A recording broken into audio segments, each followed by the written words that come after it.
So Warhammer community just posted a new 40k FAQ today, one that fixes one of the biggest and most glaring issues with the game. But the system of FAQs does have some problems, and this gives us a good opportunity to discuss them. What's up, folks? Welcome back to TacticalTortoise. My name is Trevi, and today we're going to be discussing the life and death of one of 40k's most controversial rules, that being extended engagement range. Before we get into the video, if you enjoy my 40k coverage, please hit that like and subscribe button, drop a comment down below what you think about the extended engagement rule and its new absence from the most recent Warhammer 40k FAQ, and let's get into the discussion.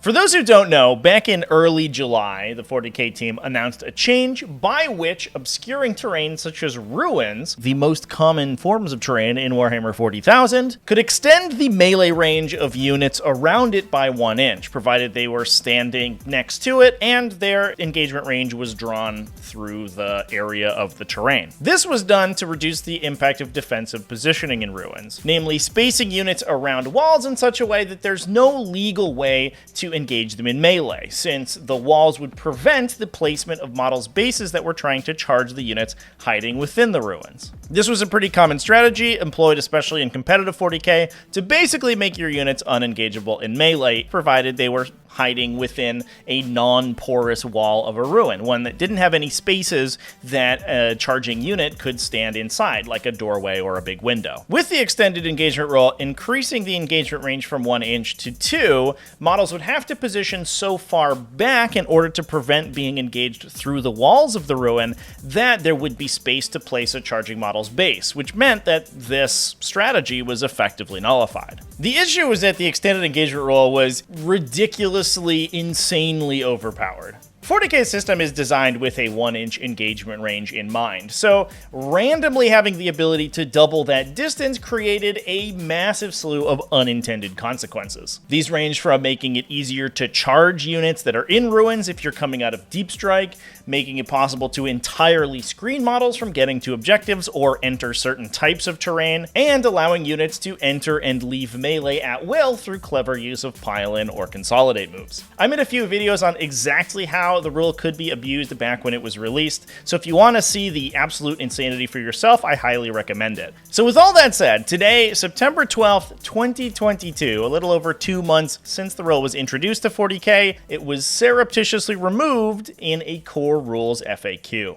First off, before we get too far in, don't get me wrong, the extended engagement rule was a stupid pile of nonsensical crap that generated nothing but abuse and negative play experiences, and I'm happy to see the rule removed. The problem I have is with exactly how it was implemented. In tabletop games, game development is the process by which a game design is refined, tweaked, and play-tested for future release. This is in contrasted to that aforementioned game design, when the core concepts of a game or rule set are put down and those rules are first drafted. The design phase usually creates some rules inconsistencies and broken interactions, which the later development process is there to correct. I've said it before and I'll say it again, but I don't think Games Workshop has a development process. Most GW rule sets are just the design draft printed and sent directly to players, with little in the way of playtesting, QA, or refinement. This is why power level, day one erratas, and rules that just literally don't work are constant problems with GW games. And this issue becomes blindingly obvious with knee-jerk changes like this extended engagement rule, which was added out of absolutely nowhere and created massive transformative changes to how the game was played. Then it was later removed without so much as a thank you, ma'am. The problematic interactions with the rule when it was initially released weren't super hard to uncover. Dozens of players in the online Warhammer sphere posted game states that would be created the same day the rule was introduced, to the point that it's obvious that the 40k rules team didn't consider any possible abuse with their new release, or consult any external sources or playtesters before implementing the change. And pardon my French, but I feel like I shouldn't have to spell out how fucking stupid this is. The changes made by these FAQs literally affect the enjoyment of hundreds of thousands of players across the world. And I know many individuals who have had games or entire events ruined for them because of abuses and interactions with this rule and rules like it. Experiences like that just serve to drive people away from the game, and they're engendered by mechanics that are added at a moment's notice without any consideration for their consequences. So why exactly do Warhammer's rules work this way? Honestly, I don't think that Games Workshop has to feel that they need to worry about paying a development team as long as they can pass that responsibility onto their player base. After all, why take the time to consider the consequences of a new rule all by yourself and take all that time and mental power when you can just hit print on the document and let players on Twitter or at in-person GTs do it for you? You'll get the feedback from content creators or on social media, and you can implement fixes in a few weeks down the road. But using your audience as free labor in this way creates its own brace of issues, not the least of which being an erosion of trust between the game's designers and the player base. On top of that, it becomes progressively more difficult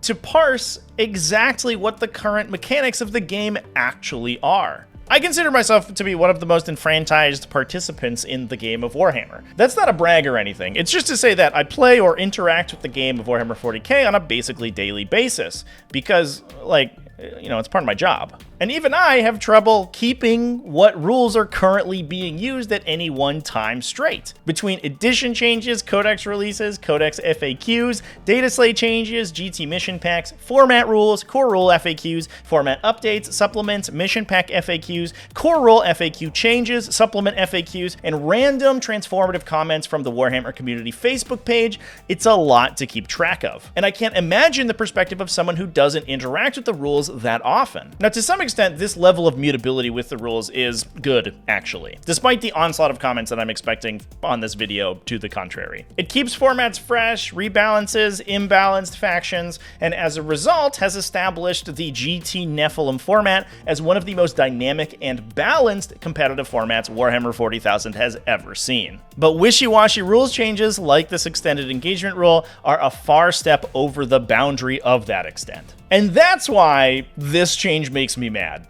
It's disrespectful to the player base and takes unfair advantage of us as a barometer for whether or not a change is good enough to keep around. Good on the team for removing the rule, I guess, but it was an errata that should not have happened in the first place, originally designed to fix an interaction that wasn't broken to begin with, and created infinite rules that were easily avoidable just because the 40k rules team couldn't be bothered to think about it for more time than it took them to post their half-assed change on Warhammer community. Now, I don't want to become one of those channels that butters their bread entirely by throwing shit at GW. It's boring and uninteresting, but before I wrap up the video, I do want to bring in a couple other points about the FAQ that are massive problems for the game. The first is the FAQ document itself. The 40k team adamantly refuses to add change logs to their documents. Whether this is out of an effort to obfuscate their stupid decisions or just sheer laziness is unclear, but either explanation is super problematic for the readability of their rules. While they usually pick out changes in a different colored font,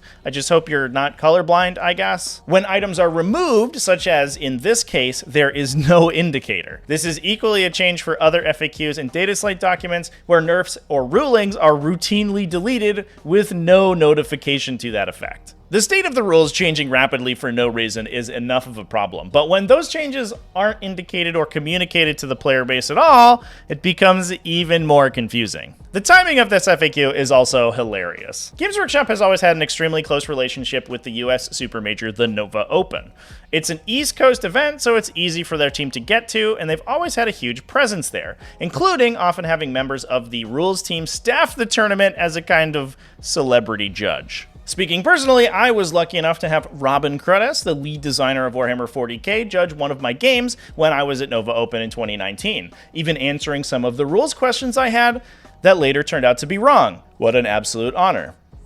It's become a tradition that Nova Open often heralds a core rules FAQ, since it's an opportunity for the rules team to leave their cave and watch actual living humans play their game instead of just toddlers or computers that run on punch cards. And inevitably, they witness an interaction that they wrote being played as they wrote it and get upset because it does something other than what they wanted it to do, and they immediately change it. Many changes in 40K over the course of the last 5 years or so can be pinpointed to this date, and I have no doubt that this is the impetus for this change as well. I touched previously on how these knee-jerk rules changes can erode trust in a designer, and I personally find that trust in short supply after the realization that the rules team doesn't actually know how the game they're designing plays out on a physical tabletop between two real-life flesh and blood humans, and have to go on a field trip safari to the wilds of an actual tournament to study the local fauna that constitutes the community